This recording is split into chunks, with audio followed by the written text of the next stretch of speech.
Hello बच्चों, let's read the question. The question says an alpha particle colliding with another electron in a gold atom loses most of his momentum, 1/3 of his momentum, little of his energy and most of his energy. तो इस question को करने के लिए सबसे पहले हमको इसका की कॉन्सेप्ट लिखना पड़ेगा.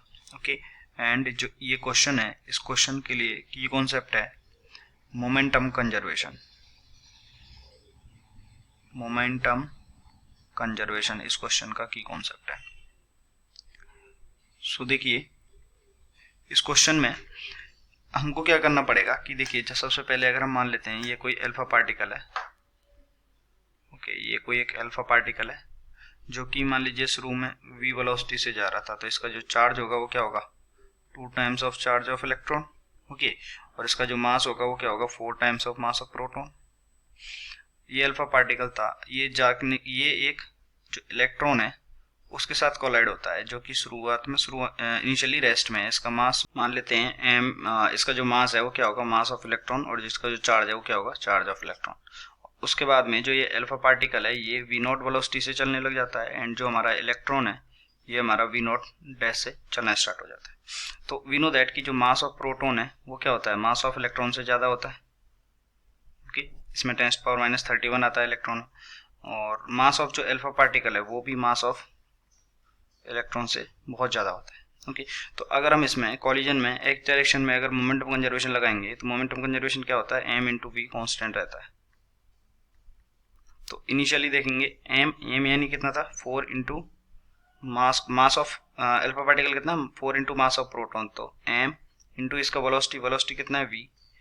बाद में कितना हो गया, क्योंकि ये तो इलेक्ट्रॉन का तो 0 था, बाद में कितना हो गया, ये हो गया मास ऑफ अल्फा पार्टिकल यानी कि 4 into mass of proton into alpha particle का मास कितना होता है, सॉरी अल्फा पार्टिकल वेलोसिटी कितनी है, v0, प्लस इलेक्ट्रॉन का मास कितना है, मास ऑफ इलेक्ट्रॉन इंटू इसकी वेलोसिटी है v0 डैश.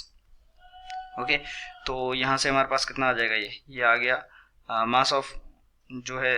सबसे पहले हम क्या करेंगे, इसको mass of 4 into mass of proton से डिवाइड कर देंगे. तो यहाँ पे आ जाएगा v, it is equals to v0 plus v0 dash by 4 into mass of electron divided by mass of proton. अगर मास ऑफ प्रोटॉन बहुत बड़ा है तो इस नंबर को हम क्या कर सकते हैं, लगभग अगर ये मास ऑफ प्रोटॉन, यहाँ पे क्वेश्चन में हमने लिख दिया है मास ऑफ प्रोटॉन जो है बहुत बड़ा है.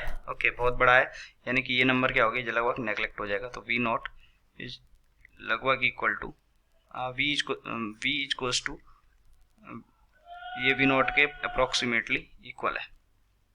ओके, ये अप्रोक्सीमेटली इक्वल है, तो v जो है v0 के अप्रोक्सीमेटली इक्वल है.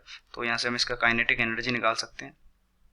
तो जो काइनेटिक एनर्जी है, काइनेटिक एनर्जी कितना आ जाएगा टोटल, 1/2 इंटू अल्फा पार्टिकल की कितनी हो जाएगी, 4 into mass of proton v square minus 1/2 into 4 into mass of proton v0 square.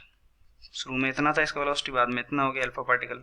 तो कितना चेंज आया इसमें चेंज आ गया. ये देखेंगे आप दोनों लगभग इक्वल हैं क्योंकि v और v0 बराबर है, तो ये लगभग 0 हो गया.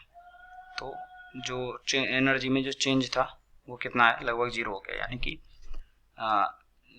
इसका आंसर क्या आ गया, लिटिल ऑफ इट्स एनर्जी.